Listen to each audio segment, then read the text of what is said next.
ఈరోజు ప్రశ్న, when did the first passenger train start in India? భారతదేశంలోనే మొట్టమొదటి ప్యాసింజర్ రైలు ఎప్పుడు ప్రారంభమైంది? మొట్టమొదటి ప్యాసింజర్ రైలు ఎప్పుడు ప్రారంభమైంది? ఆప్షన్స్ చూస్తే 1853 మార్చి 16, 1853 April 16, 1854 April 16, 1852 April 16. Correct answer is 1853 April 16.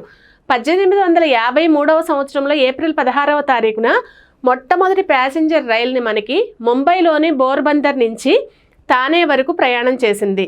ఇక్కడ మొత్తం ఎన్ని కిలోమీటర్లు అనేసానంటే ముంబై టు తానే 34 కిలోమీటర్ల దూరాన్ని 1 గంట 15 నిమిషాల సమయంలో ఈ ట్రైన్ రీచ్ అయిందనమాట. అంటే మొట్టమొదటి ప్యాసింజర్ ఎన్ని కిలోమీటర్ల ప్రయాణం చేసిందంటే 34 కిలోమీటర్ల ప్రయాణం చేసింది.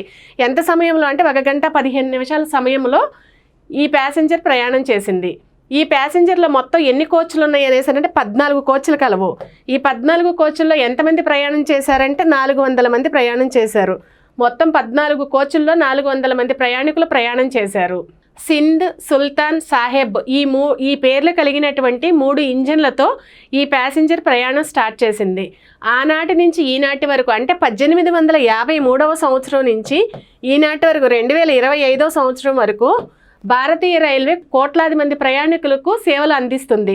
అంటే ఈ సంవత్సరం 2025వ సంవత్సరానికి మనం ట్రైన్లు స్టార్ట్ చేసి 172 సంవత్సరాలు కంప్లీట్ చేసుకుంది.